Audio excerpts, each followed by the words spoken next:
I get started in the morning. I'll try again.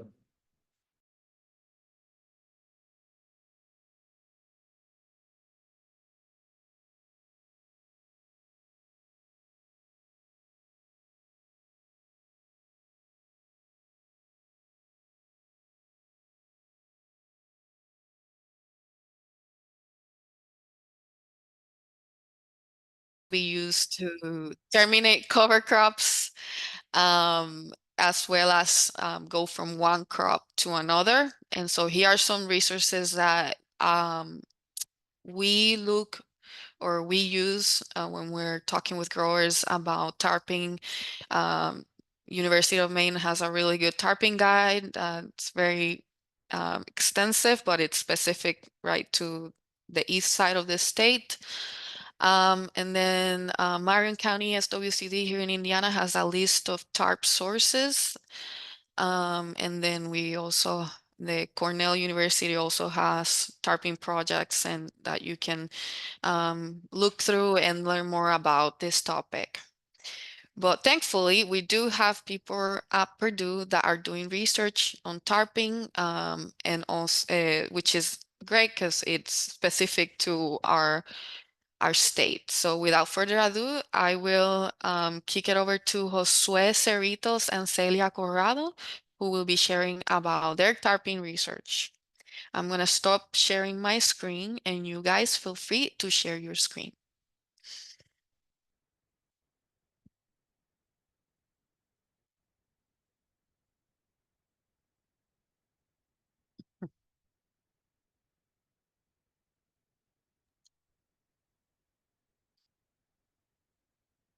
Thank you, Marian. So I'm gonna start sharing my presentation. Okay, Looks good. so okay, thank you Yeah. for the introduction, Marian. Good morning, everyone. My name is Josue Cerritos, and I will be presenting with Celia Corado, which is a colleague from my lab. As Marian said, mentioned before, we are from Purdue University. We are in the Department of Horticulture and Landscape Architecture, and our advisor is Stephen Myers. So we're going to talk a little bit our research and what we have learned, the experience that we have gained for these 1.5 years working with silage tarps, focus more on weed control, as our lab is more focused on weed management for specialty crops, and focus on small scale farming on the crops of potatoes and onions. So let's get started. So for the outline, we're gonna talk a little bit about creating stale seedbeds with silage tarps in onions. Another project that is part of my thesis research, which is early season weed management in potatoes with silage tarps, and then we also gonna talk about some of the research of Celia, which started this year, that is more focused on non-utilized methods for weed management. And one of those methods is silage tarps, but she added the solarization and clear plastic on her research too. So first, talking about my first trial on research from my research on onions. So commonly silage tarps are more used to create a stale seedbed before planting a cash crop. So normally that's how farmers are using more their silage tarps. However, how Marian mentioned before, some farmers are also using these silage tarps for terminating cover crops or for early season weed management on slow germinating crops.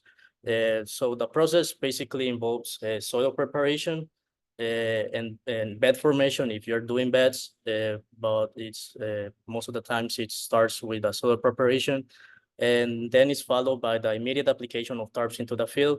So it also could be used as an in-between crop rotation ground cover on a no-till system where tarps are used until the next crop cycle. So basically, if you finish your harvest of a crop and you want to terminate that crop, you can put a tarp in top of that ground, and it works as a ground cover for that period of time until you need that field again to plant another crop. So we want to work with onions because, as you know, it's a crop that is not really competitive against weeds. So we wanted to try it with a crop that was hard to compete with weeds, and the trial aimed to determine if the tarps were more effective than tillage in enhancing weed suppression, both at the start and throughout the entire crop cycle. So one of the objectives of the trial was to compare tillage, and tarping. However, the project also included some herbicide treatments, but one of the objectives mainly was to see if that tarping compared to the tillage at the beginning of the crop cycle could have a better weed control. So in May, just to give you an idea, we put the tarps in May. After preparing the soil, the tarps were on the ground for 5 weeks, and afterward, the beds covered by the tarps were ready for planting, while the remaining beds were prepared by tilling. So basically, we tarp some beds, and other beds we just leave them bare ground without a tarp on the top.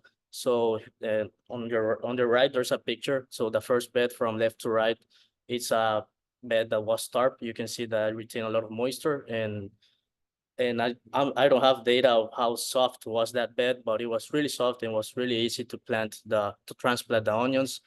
In the other hand, the second bed that you can see from left to right, it was a bed that was not tarp, so it had to be tilled again. So, and the soil was a little bit harder on that bed. So here's just a visual timeline of tarping and planting onions. So first, as I mentioned before, we prepare the soil. Then we place the tarps and sandbags. So we use in this case we use sandbags to lay the tarps on the ground. After we put the tarps in the sandbags, we waited for 5 weeks and we lift the tarp, and then the beds were ready for transplanting the onions.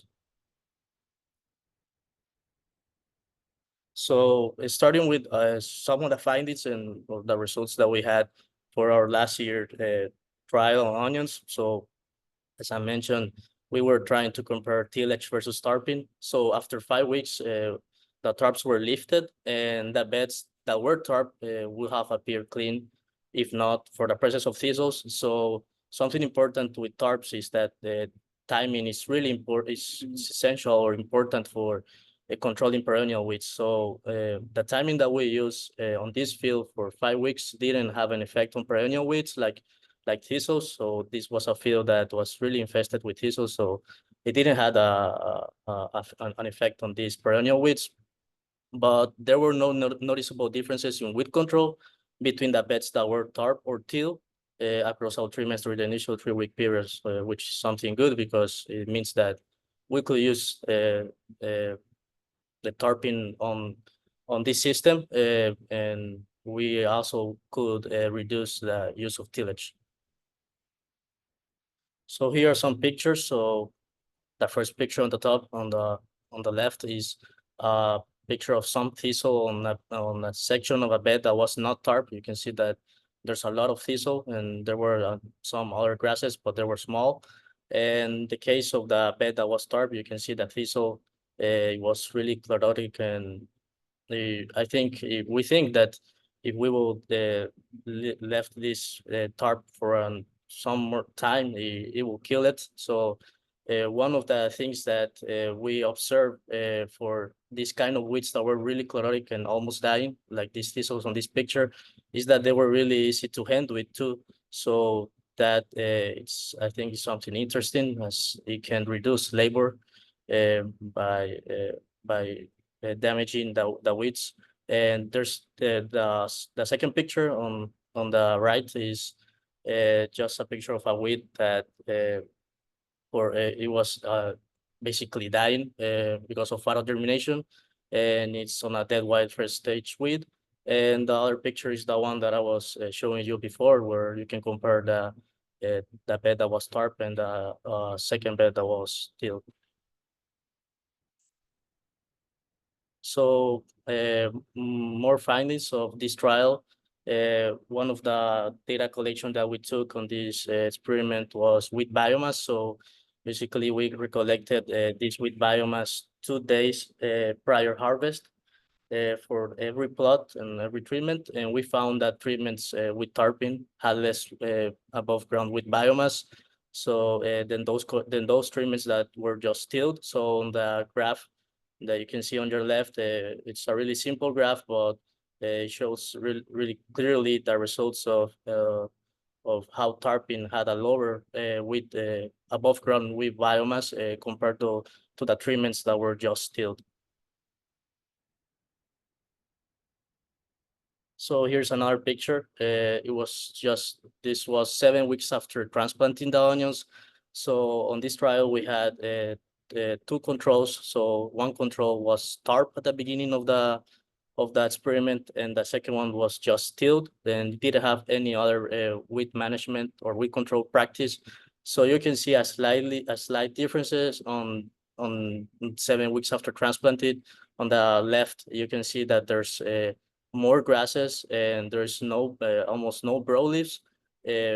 And meanwhile, the tillage control, you can see that there's a lot of ragweed and other broadleaf, and it seems that the grasses and the other weeds are bigger too compared to the tarping control.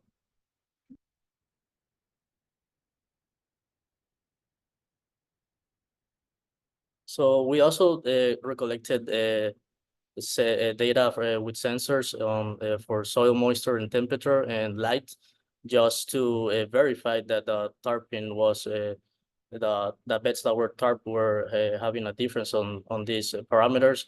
So on the first graph, you can see that there's a clear difference between light and on light between the no tarp and the tarp beds. So this verify that the tarp the plastic didn't let the light penetrate into the ground, into the soil. And then on moisture, there were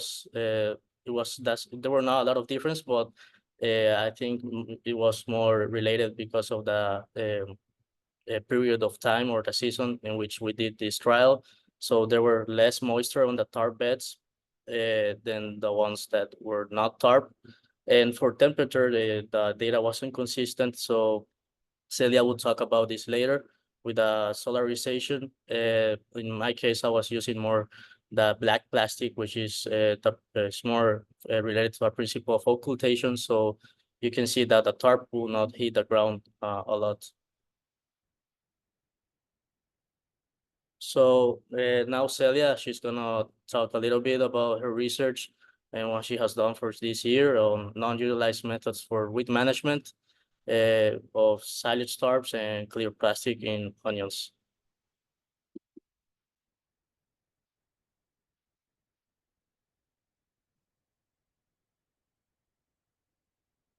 Thank you, Josue. So I'll continue talking about this project that I'm working in.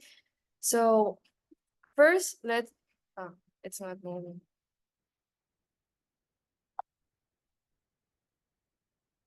Oh, there. Thank you.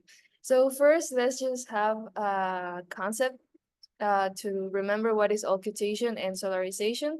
So occultation is the practice of blocking all light from reaching the soil surface. So this stops the plant from germinating or from the process of photosynthesis. And solarization is the opposite. In this one is the practice of trapping the sun's radiation in order to heat the soil above ambient temperatures. So in this one, the plant will be exposed to heat levels that will stop the plant from growing and even dying. So this project started on March 7 of 2024 this year. So we placed the clear plastic in the Purdue student farm, and 3 weeks later, we placed the tarp on top of it. This is a picture of how it looked 3 weeks after placing the clear plastic. As you may see here, we have some common purslane, and this was still spring in March.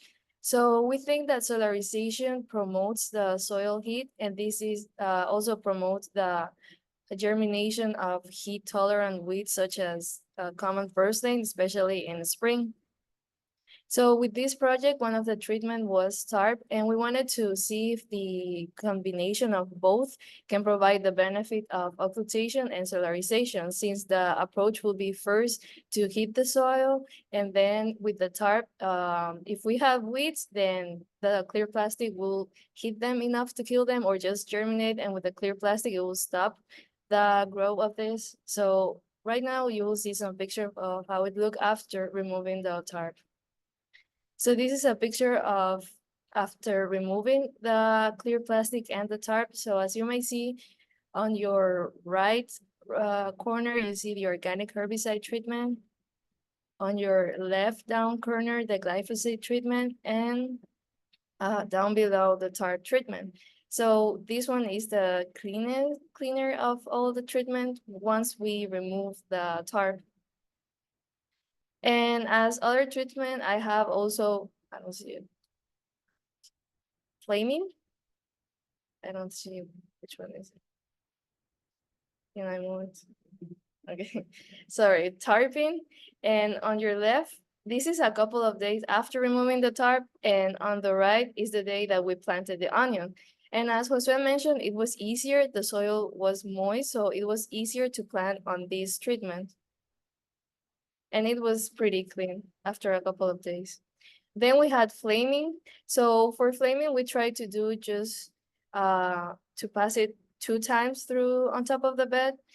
First this way and then coming down this way. And as you may see on the second picture, we had a lot of purslane. And on the third picture is the day we planted. So this was after, like 1 day after flaming, and everything was pretty dead at that point. And it was also easy, but not as easier as when we planted on the tarp. Then we also had shallow harrowing. It was good, but not very efficient on the edges of the bed. And as the other treatment was organic herbicide, this was very weedy. But so far the data, I have been collecting data. I haven't analyzed yet because this is a new project, but we have been hand weeding, and for the tar treatment is the one that we have been required less time in the hand weeding. And organic herbicide was one of the hardest at first, but now is actually very easy to hand weed, doesn't have much germination compared to the shallow harrowing or even the flaming. And we had also the glyphosate treatment. This is just to prove like what it will be with regular management, in this case glyphosate. However, in the next slide, you may see that glyphosate has been showing some injury. The onions look stunned or with some chlorosis compared to flaming or compared to the other treatment.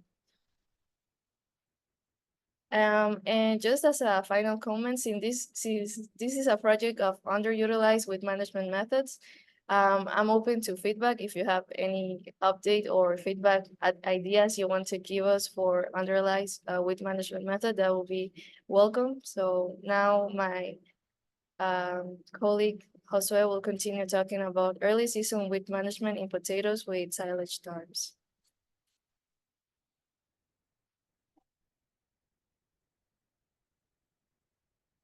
Thank you, Celia, for sharing about your research. So we're gonna finish this presentation talking about my second research project for my thesis.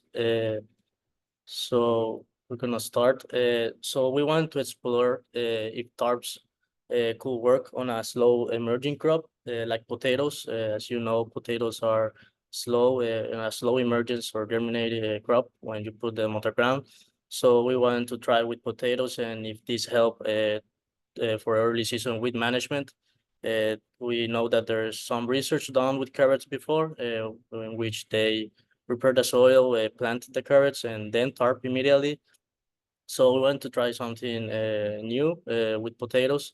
So the aim of this trial was to assess whether silage tarps could serve as an alternative for pre-emergence herbicide applications for weed management in potato production. So we basically were comparing if silage tarps could be comparable on weed management with two pre-emergence herbicides that are labeled for using on potatoes.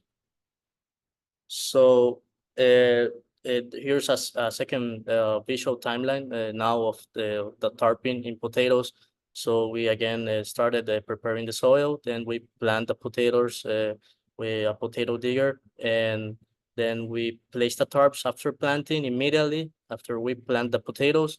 And then on the second week, we check for emergence and lift the tarps after 50% emergence when it was greater than 50%. So that's the rule of thumb that we use for lifting the tarps. And this was around 2 weeks after planting. So the findings of this trial was that compared to one of the pre-emergence herbicides tested, tarping provided superior overall weed control and resulted in less above green weed biomass for the early season. So on your left, you can see a graph where we are collected with biomass, and you can see that TARP compared to Dual, that is one of the herbicides that were being tested, we saw that TARP again show less above green with biomass as the other trial that I was talking about, the onions, that resulted in the same findings. And then for weed control, 4 weeks after planting, so we do a visual assessment of weed control every week after the applications of our treatments, and on a scale of 0 to 100%. So 100% will be 100 a bed that looks completely clean without weeds, and 0% will be a bed that is really weedy or without any control. So here again, we saw that tarping had a significant differences against or compared to Dual. So it was showing to have a better weed control. And here you can see a picture of a small trial that we did on the Purdue student farm. You can see the clear differences between the bed that was tarp and the one that was not tarp on the potatoes. So we're gonna finish this presentation with some key findings and final takeaways of what we have learned on this 1.5 years of doing research with tarping. So while silage tarps they have a great potential for as a valuable tool for weed management on small farms. As you see, the effectiveness of these tarps is dependent upon various factors, as crops planted, weather conditions, timing, or weed species. You saw that tarping alone is insufficient, so it should be combined with other weed control practice for optimal results. So it's not a silver bullet for weed management, but it could help a lot when you integrate this with other weed management practice. And logistically, handling plastic and sandbags can be challenging and labor intensive. It can be really hard to be moving those sandbags and that pieces of plastic. But however, their use has the potential to significantly reduce the time and effort required for hand weeding, as Celia mentioned. And we have noticed that too, that there's the beds that were tarp needed less hand weeding time. So it could be worth it, even if logistically it can be a little bit hard to move the sandbags and plastic. Tarping, as you see the results of my onion and potato trial, it can delay weed emergence, resulting on less with biomass too, and it could increase weed control. And for the final takeaway on this presentation is that the use of silage tarps, they can reduce the need for multiple tillage passes by creating a still seedbed, which is one of the principles of using tarping. So that could be good on a system in which you're trying to reduce your tillage on a no-till system. And at the same time, it can help crops establish early and gain a competitive edge over weeds during their initial growth phase. So that will be all for this presentation. Thank you so much for being here, and we'll be happy to answer any question if there's still time for it. Thank you.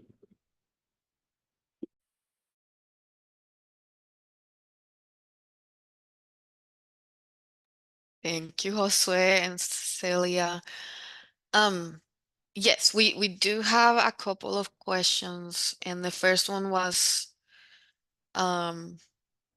me, and I was just when you were talking about when you were showing your onions and showing your controls, I was kind of wondering if those controls are more, if you're talking more about like because you mentioned that you still use the tarp and the tillage in the beginning of the growing season. So I was wondering if the control was just the weed management during the growing season. Like, how do you manage your weeds during the growing season? And like, what does those exactly those controls mean? Yeah, thank you, Mariam, for the question. So, on the picture that I show you is we had two weedy controls. So this is the picture, and basically these two treatments didn't receive any other weed practice or weed management practice during the whole crop cycle. But the other treatments they had, as I mentioned before, they had some herbicide treatments. So, but we wanted to compare. We were interested in seeing how the tarping, how much time does the tarping had an effect on the weeds. So that's why we had these two controls, and that way we could compare these two controls with the other treatments that had herbicides and hand weeding. Okay. Thank you. Sorry if I missed the part about using the herbicides. It's a really good take home in terms of like what you said, like the biomass part and how tarping can help reduce that biomass, right? Yeah, all right. So the next question we have is says, what organic herbicide did you use? You mentioned you use organic herbicides. Yeah, we try to use one that is commonly used, and this is the one that my advisor suggested me. It's called Fireworks. That's the one we used. Okay, thank you. So Ellie says, how deep were your sensors for temperature and moisture? So How deep in the soil? they were 30 centimeters deep. So that's how we read that was the right methodology to do it. In our case, we just have one sensor for the beds that were tarp and the beds that were not tarp. So on the future, it would be better to have more sensors because in that case, we have more representative data from the whole field. So it was more just to observe if in like a qualitative data, but it wasn't that representative because we didn't have a lot of sensors available. Okay.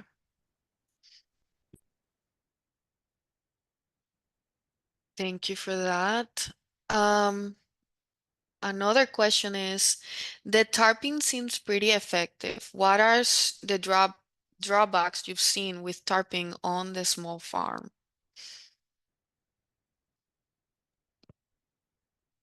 So in my case, I will say that one of the drawbacks is moving those sandbags. So they're pretty heavy, and you don't want to be moving those sandbags in the summer. And the plastic, it's really hard to. I know there's some people that to store the plastic, they just roll it up and leave it on the field. So in my case, I saved the plastic for this year trial, and this could result on some damages of mice or any other pest that you have on your storage place. But I know that there's a lot of farmers that they just roll up the plastic. I also have a lot of balls on one of my fields. When I lift the tarp, there was a lot of balls below the plastic. So I would I would say that the drawbacks that come to my mind is more the logistics of moving the plastic and taking care of the plastic and moving the sandbags. For me, it would be just when it's windy, it's really hard to place it. Yeah, sometimes it rains and water accumulates on the Yeah. surface. You have to move this plastic with kind of dirty water. Yeah. Kudos to you for doing this in this weather. Are you looking at removing the tarp for a few days and reapplying for weeds that require light to germinate? So in my trial, I didn't do that, but that's a really great idea. So it didn't. After we saw how the tarp work, with my advisor, we thought that that could be a really good idea of just lifting the tarp and then putting the tarp again on top of the weeds that already germinate. But Celia do something similar with the plastic, with the black plastic. So she basically put the clear plastic first and let the weeds germinate for that period of the season, and then she put the black plastic on the top. That way, the weeds that were already germinate could be killed. But yeah, that's a really good and interesting way of tarping. It'll be interesting to see how it works too. All right. And then one last questions. Have you experimented with like hand tools or like stirrup hoes or things like that? Not really. We have been just using regular hose, and we use some small hose, hand hose that I don't know if that's the correct name for it, but nothing. Well, I use a time harrowing. Oh yeah, Yeah, so the first weeks, I use a time harrowing, which is good for onions, and it helped like to remove a little bit the soil, and that way after that I would do hand weeding, and it was easier to remove the weeds. But now that the onion is tall, I've been using only my hands or the hand hose that we have at the farm. Okay. Thank you so much. Those are all of the questions. Um, Again, thank you so much for coming here and speak with us. To everyone on the call, they mentioned that they're looking for other new weeding methods, ideas. So if you have some ideas, feel free to reach out. Here's their contact information. Thank you so much for the work that you do. And if we don't have any other questions, then we can continue with our call. thank you so much for having us. Awesome. Thank you.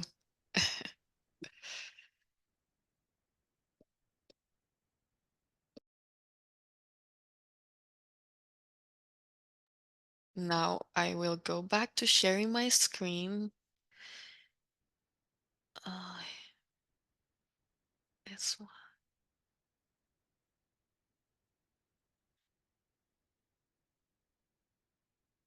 Okay, so next we will talk about soil testing programs here in Indiana from our local soil and water conservation districts, and we have next Erica Eason from Monroe County Soil and Water Conservation District, and she will share about their soil testing program. So Erica, the floor is all yours. Thank you. Thank you for having me on to talk about this program today. It's been really, really great so far. So Monroe County Soil and Water, they offer soil testing programs year round in general. So anyone that wants to come in and get a soil test, we send it off to A&L Great Lakes Laboratories. And it's generally $25 a person. People can bring in their soil in a plastic baggie, or A&L offers their own bags that for free that we can give to people so that they can collect their soil sample. We have about 5 different probes in our office, so people are able to rent out soil probes and do the soil test themselves, or if they have questions and they're not sure how to pull a soil sample, we will go out to their property and we'll pull the soil sample for them. We also do, so these are the basic tests that we generally do are for lawn and garden. We also offer or A&L offers an agriculture test as well, but those are a little bit more basic. And they're gonna read the basic nutrient levels. So organic matter, phosphorus, magnesium, etc. It'll do just kind of the basic soil components. And then A&L's test results will offer the landowner a fertilizer recommendation. So the goal of the test in general is just to make sure that you're not over fertilizing, or your soil is with the correct nutrient levels to grow what the landowner is trying to grow. So we offer this test generally all the time, and I just started last August, but I think we get probably around 50 a year, maybe, of people coming in wanting soil tests. So this year we were really excited. The Lake Monroe Water Fund actually came to us, and they got a grant through the Community Foundation. And they wanted to partner on a soil test program to try to figure out how much fertilizer landowners are using, and to see if by testing their soil, we're able to get them to use kind of less fertilizer or the appropriate amounts to prevent runoff and help with water quality. So the program started last year, and they were only offering it through Lake Monroe watershed, people that lived in the watershed. So the program's been through a few different versions to see kind of what works the best. They were struggling with getting landowners only in that watershed to kind of have enough testing and get it out there in a way that's a little bit more inclusive. So this year we decided to open it up to everyone in Monroe County. We're also partnering with Jackson County and Brown County as well. And so we offered it to 1 free soil test per person. Generally, they're $25 plus shipping. So we've seen that this cost of soil tests have really kind of inhibited people from coming in. People that were just curious or growing a garden might not want to pay $25 a person or per test. So it does get pretty pricey over time. We have a few regulars that we know would come in and test their soil, but otherwise we weren't getting a lot of interest. So with the free soil testing, we were really able to market it to all landowners, and people that would never consider soil testing started asking questions about soil testing and just became a little bit more interested. We're hoping after the free one, they'll come back next year because of how much information that they got, or how much they were able to grow a little bit better. So after opening the program to everyone in the county, we decided to start marketing it. So the Lake Monroe Water Fund came up, and Monroe County Soil and Water came up with the flyer that you can see on the screen. She actually had, Michelle with the Water Fund had some IU students come up with a marketing program. So they came up with the fertilizing test, don't guess kind of slogan to try to get the word out. There's a little bit of information on why to test your soil, who can participate, how does someone participate, and where do you take your soil samples. So that QR code there at the bottom will give you kind of all of that information. And then there's a little bit about how to collect a soil sample with our address.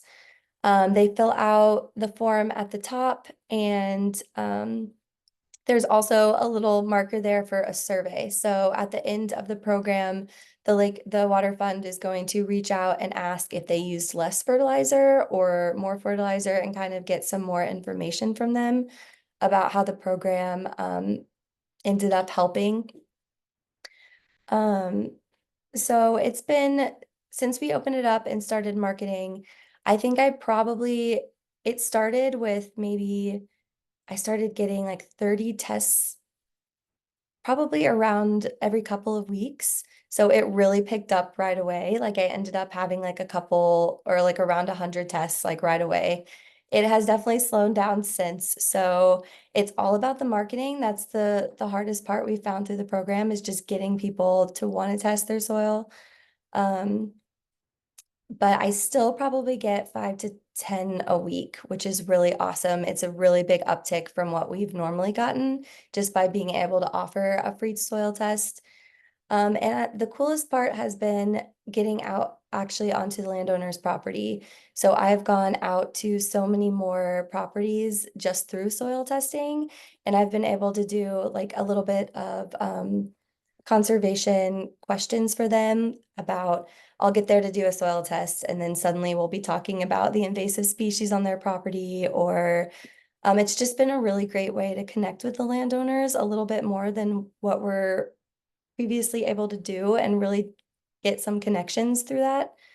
And then I've also been able to offer these tests when I go out on soil tests when they're just wanting help with a mini grant or another service. I can ask them, hey, would you also like me to test your soil? And then we've been able to open that up as well and just get more education and information out there. So it's been really great so far. The biggest struggle has just been advertising. So these flyers have gone up in coffee shops and all around the county trying to get the word out. So I think that's it on my part. I don't know if anyone has any further questions.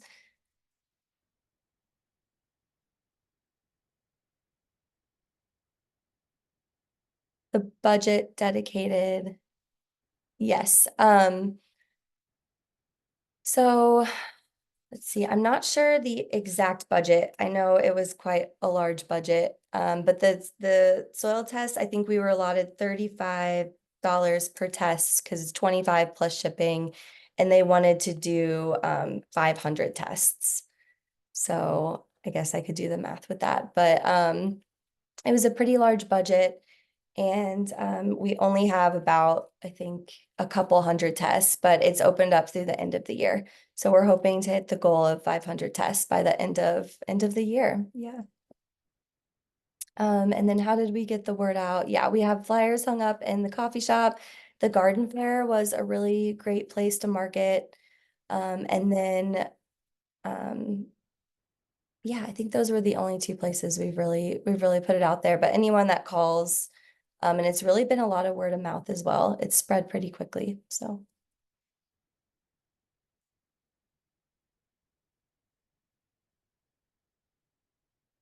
So this is available to any landowner.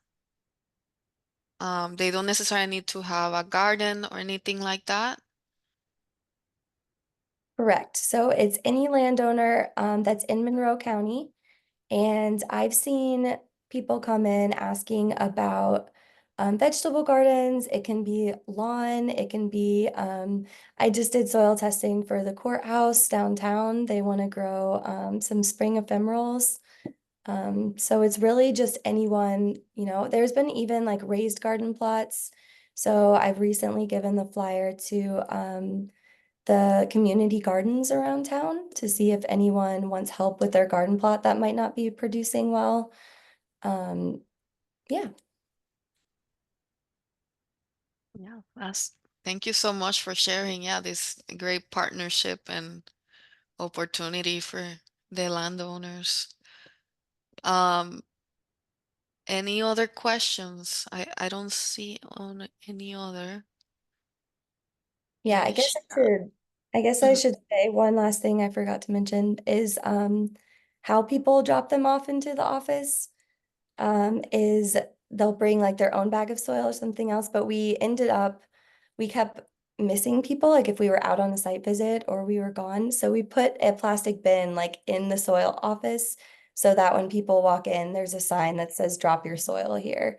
So people end up putting their soil in the bin. So I'll come in and have like 5 to 10 soil tests per week. So I didn't know if, yeah, that was how people were also dropping them off if they weren't having us come out to the property.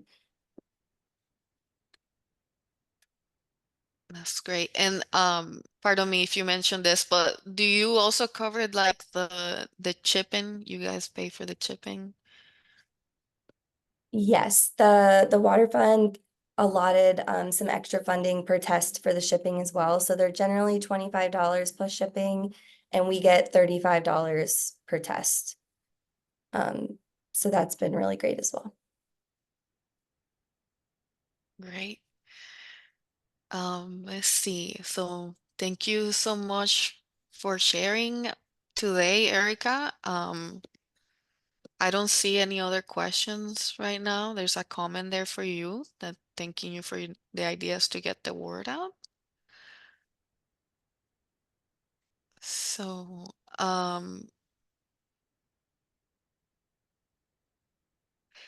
next, we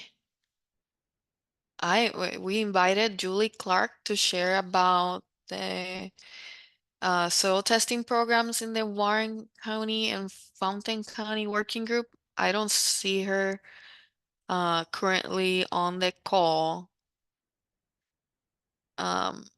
But this is a soil test if the Warren and Fountain County working groups. They have a working group via the Urban Soil Health Program. It's called Friends Learning About Soil Health. And they are doing site visits and are taking soil samples on those site visits and working with A&L labs to send those samples and get a basic soil test. And I see Julie just entered the waiting room.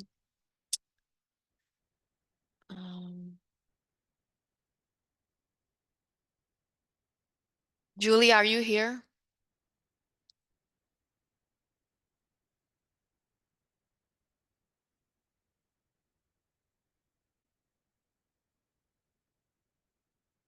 All right.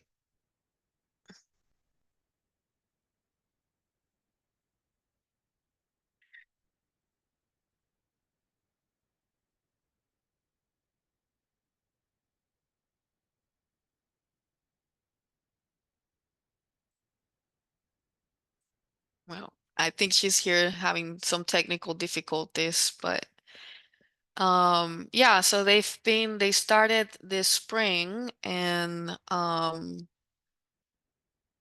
started meeting with different members of the community to share about what they wanted to do with the working group, and eventually got enough interest and people wanted to do soil testing.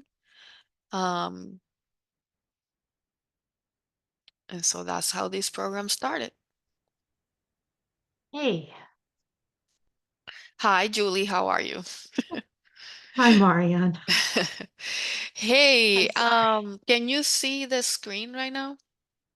You can, yes. Okay, so I have a few pictures of some of the activities that you guys have been doing at Flash. Would you like to share about the soil testing program?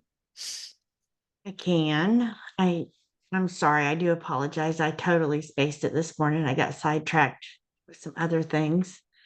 But it has been a pretty good success with the soil testing.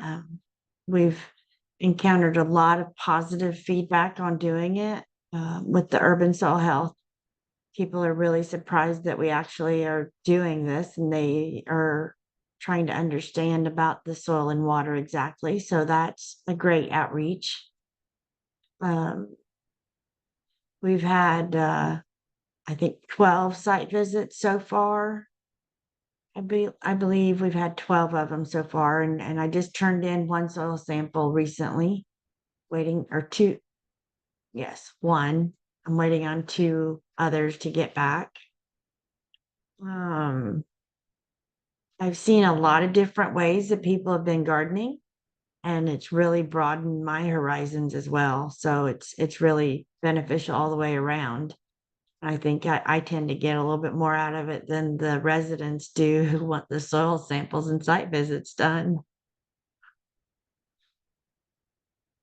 So when did you start doing this and how does it work? How can people contact you?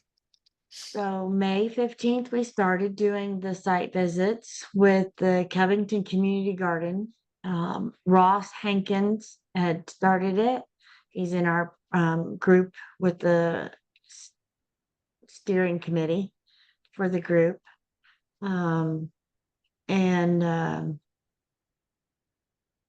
So Mariani asked me again what the second part of that question was. Yes. How does it work? So when people call us at the office to ask about doing soil samples, then we will ask them the questions on the site visit form, or part of the questions on the site visit form at that time, to try to get an idea of what we're going into. And then we be cordial about it and ask them if they're okay with us asking them questions, because some people are not not willing to answer certain questions, and but that's okay. But we encourage them to answer the questions, and it broadens their horizons, as far as what is available. So they'll call either the Warren County office or the Fountain County office in order to set up a site visit. And if Lori Jordan or I are not available to do the site visit, we would reach out to another member of the steering committee in order to provide that site visit. And we try to work with each other's schedules and everything like that. Great. Do you have like something set up at the office where you have the buckets? Like, can the volunteers access those materials? They can. I think we have shared, in between Lori and I, we've shared our buckets with other steering committee members at certain times, along with the soil probes. But we usually do keep them in-house. And then they can just come to the office and pick them up as needed. So far, it's worked out well for Lori or I to go out with other steering committee members in order to do the site visits as well. It is extremely beneficial, I think, with two people on the site visit rather than just one. But sometimes you do get that landowner or resident that only wants to deal with one person. I've had that happen, and I've been okay with that. But if I'm ever not okay with that, I don't have a hesitation about reaching out to someone else to go along with me. Mhm.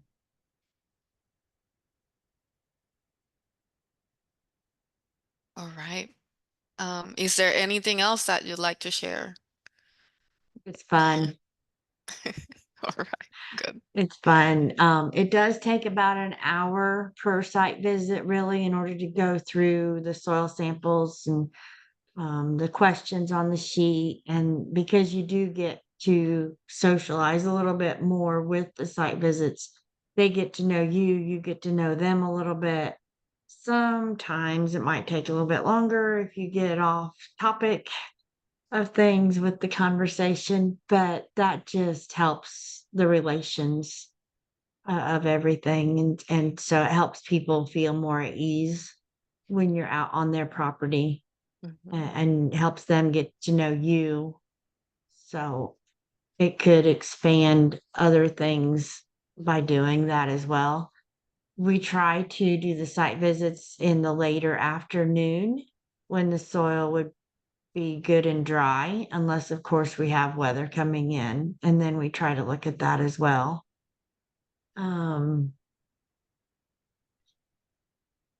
But very conscientious about what the landowner really wants, I think, is the main focus on things.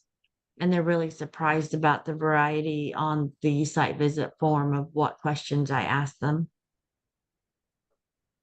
You ever like share about other resources or programs happening, or Yeah, they do enjoy that. They enjoy being informed about the other resources that are available and things that they never would have thought about asking about with the questions on the site visit form.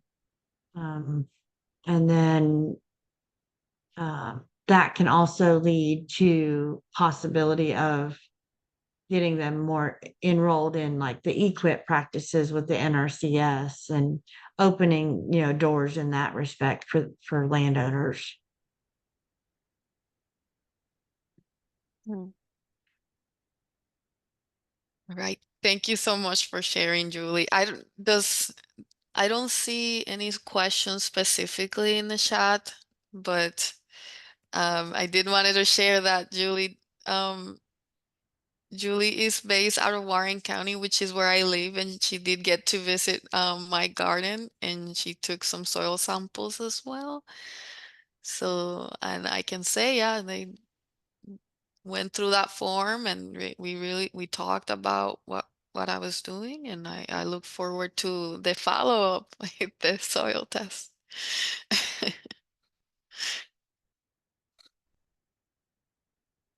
All right, any other questions? I don't see any. It was a fun, hot day that day when we went out to your place, Marianne, but it was a good thing. And I learned a lot just by being out there and seeing how you guys all put your garden in and like, so that was really helpful. All right. Thank you, Julie. And Ellie says that's a great point, Julie, about relationship building. The people you're meeting are your audience for next workshops. Wonderful community building you're doing. Yeah. It's a great point there. Any last comments before we move on?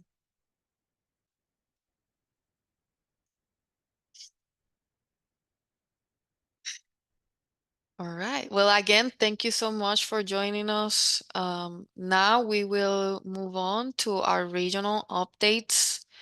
And so this is where each regional specialist will get to share about the work that they're doing in their respective areas of the state. And so I'll start. I'm in the Northwest. Earlier in May, late May, we had the field day and the Urban Ag Field Day at Kepra Institute in Indianapolis. It's a site, an urban farm in Indianapolis. It's a site that has different issues with lead and contamination in the soil. They're starting to farm, and so they're developing a conservation plan. And on this day, we just shared about how we do soil testing, and we did get to take soil samples, and we're going to do some follow-up technical assistance with them. I also participated in the working group meetings, and specifically with the community growers of Montgomery County, and Flash, who you just heard from. I also participated in the facilitative leadership workshop that was put by Purdue Extension, where I got to lead a 4 or 5 minute discussion and really hone in on leadership and skills. And I've also been supporting the team with planning our annual conference called Get the Dirt. So that's what I've been working on. And next we have Terry. Hello, good morning. I am Terry Thyssen in the Northeast. I have been doing a few site visits. One of the highlights from this past month was I went out to St. Joe County and spent some time with the NRCS and soil and water folks out there. And it was neat because I just kind of asked if I could spend the day in their office, and they instead planned a full day of farm visits and lunch, and it was a really neat opportunity to connect with them. We got to visit Barn Swallow Farm, which is the picture in the upper left-hand corner. They are doing a lot of really great conservation practices. You can see the terminated cover crops there in the picture, and they've got pollinator strips. And then I also got to go to another farm with Pat, and he does a lot of watermelon and sweet corn and pumpkins. And the bottom left-hand corner is that picture in the watermelon fields. I was craving watermelons after the end of that trip, seeing all the little flowers there, and he had brought in bumblebees to be able to help with the pollination there. So the box in that picture is a shipment of bumblebees that he had released. And yesterday I spent the very, very hot day because I had already had it scheduled before Mother Nature told me that it was going to be hot. I went out to Broxtonberry for their certified naturally grown certification. So that's a process that we can help with if farmers aren't available. It's a peer-to-peer kind of certification through certified naturally grown. And the bottom right-hand picture, the picture from their farm, they have just beautiful, beautiful rows and rows and rows of lettuces and different greens. And then I went to a new farm in Bluffton, Indiana called the River Farm. They are new to farming this land, and that's the upper right-hand picture. This is their first year growing on that land, but they've got over 10 years of experience with farming small-scale diversified. They had grown for the last 10 years in Kentucky and have come back to the Northeast Indiana where their family is from. And they're doing a lot of really cool stuff up there too. They're going to be opening a farm stand soon, and it was neat to connect with them. I'd visited with them over 2 years ago when they first secured the land, and just to see the changes in what they're doing has been really neat. For the working groups, we've had some great movement forward. In St. Joe County, they did a deep dive with nutrient management with Kevin Allison, and that was really neat to get the growers this information up in that area. And then the Soil Guardians of DeKalb and Steuben had their call out meeting with lots of great volunteers excited to help out with doing soil sampling. And then for my outreach, I went and did a talk at Kosciuszko County for their master gardeners, talking just the basics of soil health. And I've been assisting the Allen County Soil and Water with a series of talks across the county on conservation gardening. So I did one of those, and I got a couple more coming up in the next 2 months. So for upcoming events, next please. I have a few upcoming events. The library has more of the conservation gardening talks. I put a link in the chat for that. We also I'll be joining at East Orchard for their, it's a vet farm by Joe Ricker, and we're going to be doing a Soil Health 101 all in the field, kind of showing how to pull soil samples. And they've got a neat program where they're allowing their participants to go home, take soil samples, and send them in. And they're going to be covering the cost for their growers to be able to do that. And then July 19th, Soil Health on the Small Farm at Hawkins, eating pizza and watching their magical farming practices that they have out there. So if you guys have any questions, let me know. I'd love to see you guys at these upcoming events. And thanks a bunch.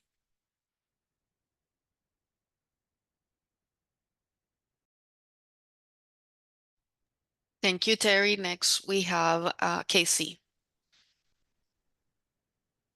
Hi everyone, Casey Kennett in the Southwest area. Some highlights from this past month. We've done a Wednesdays at the Wabash in Vigo County.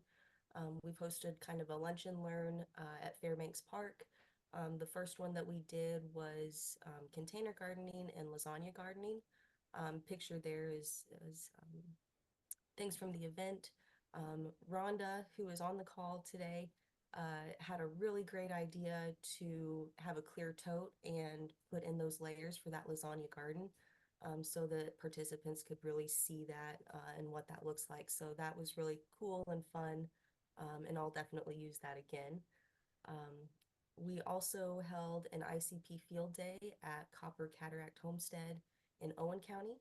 That was yesterday, and I've got some pictures in a minute.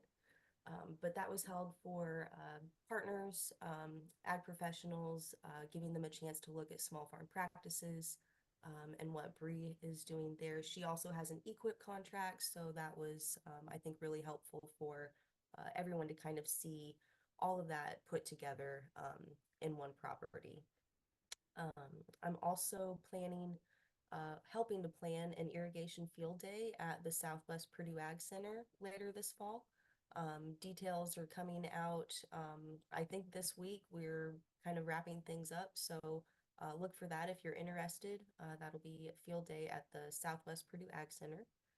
And then I've also been helping with the Get the Dirt planning for our USH conference later this fall.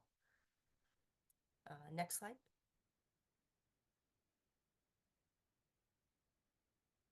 And here's some pictures from that field day. It was actually yesterday. It was very, very hot.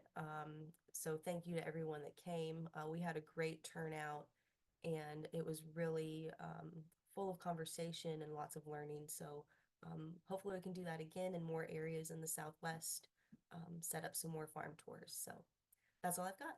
Thank you. Thank you, Casey. Now we'll have Megan. Hey, everybody. As you can see by all of the words on my slide, I have a lot of highlights. May and June were just chock full of really great events with some really interesting partners from Floyd County to Ohio County. We've been putting in community gardens. We've been doing demonstrations at our demo garden in Jennings County.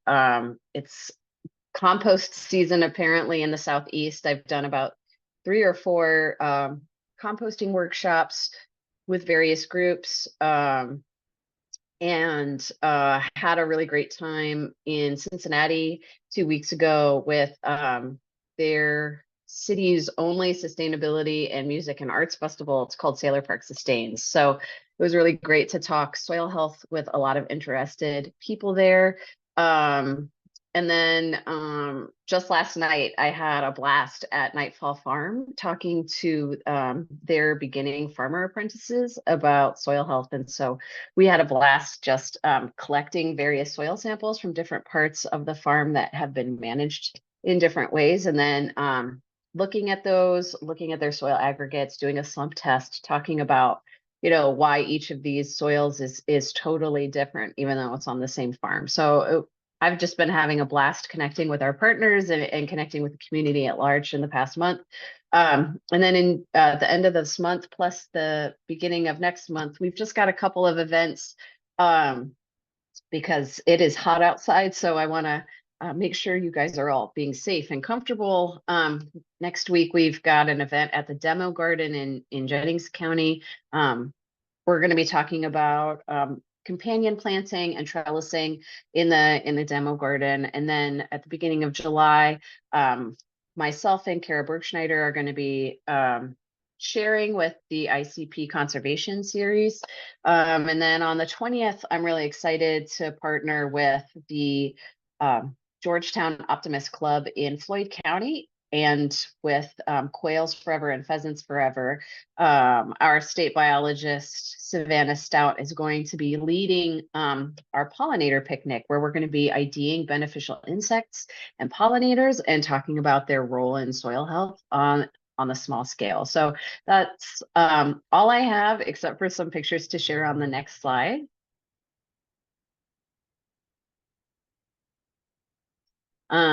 Those are at the top.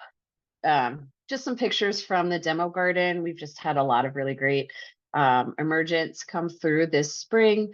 Then on the bottom, there's a picture from Sailor Park Sustains, just a really great family-friendly event. Down there at the bottom in the middle is that event from our Vernon Township trustees. They put together a really great soil health workshop for kids, where we talked about composting and soil types and vermicomposting. And then on the far right, Lawrence Crush Working Group put together a really great workshop on beneficial partnerships, where we were talking both about the ways in which soil and water conservation districts can achieve really great stuff with great partners, as well as how cover crops work as a really supportive partner in the small scale gardening space. So that's all I have, and hopefully I'll see you all at our next urban updates, as well as some of our workshops coming up. Thanks. Thank you, Megan. Amazing work, everyone. Ellie, do you want to share about the website? Yeah, I will. So Ellie and I have been working on doing a refresh on the website. We are working with a company to make it just a little bit more user-friendly, and then also making sure that we have our resources available for you folks in an easy-to-use platform. If there's any resources that you think that we should be included that we haven't in the past, let us know. But we're excited to see these new changes coming to make it easier for you guys to have access to all this information. Next, please.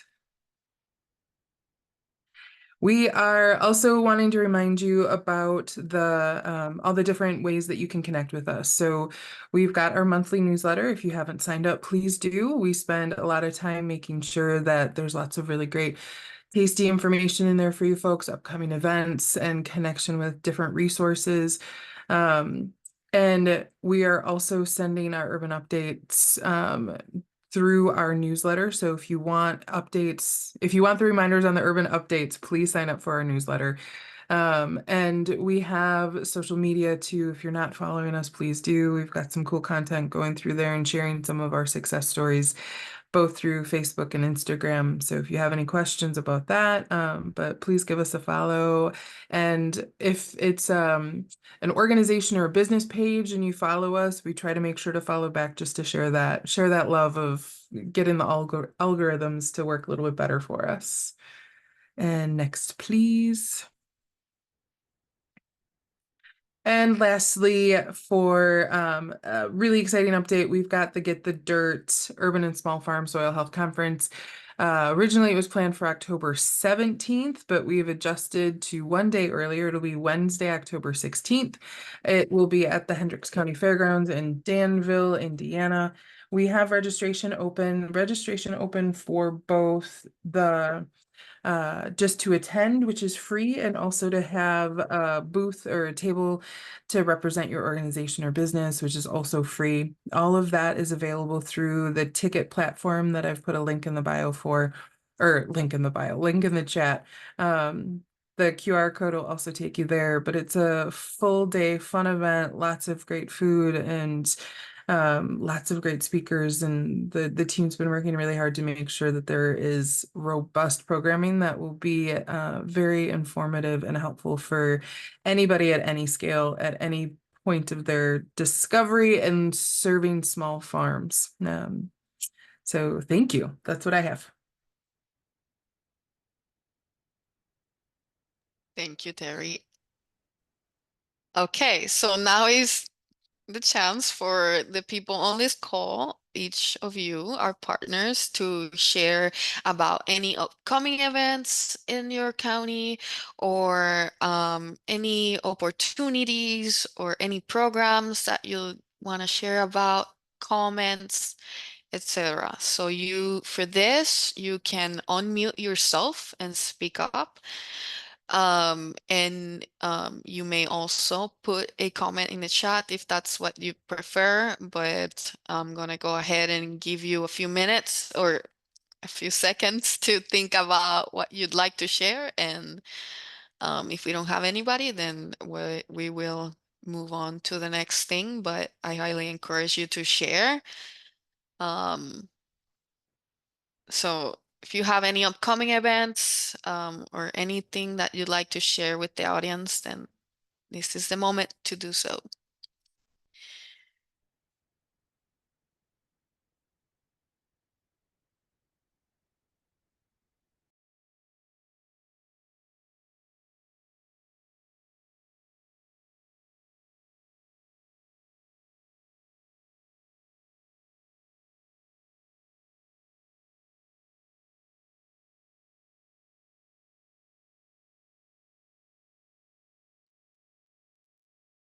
I'm not hearing anybody necessarily right now. I only see one comment in the chat from Julie about a potential upcoming event for the Flash group. So stay tuned for more. We do have something to share. So our friends at Sobremesa Farm, which is a permaculture farm in Bloomington, Indiana, they're hosting their ABC of Organic Agriculture workshop on September from the 3rd to the 6th. It's a really good opportunity to learn about organic agriculture and different how to create different amendments. Specifically, they focus on something called bokashi. So it's like Jairo is a well-known agriculture consultant that is from South America, and he will be sharing about different techniques that he uses in organic agriculture worldwide. So, and then you get to also do the make the bokashi and other amendments at the workshop. Yeah, so if you're interested, you can find more information in the link. But that's all I have. And our next meeting will be July 9, 2024, and our topic will be biochar.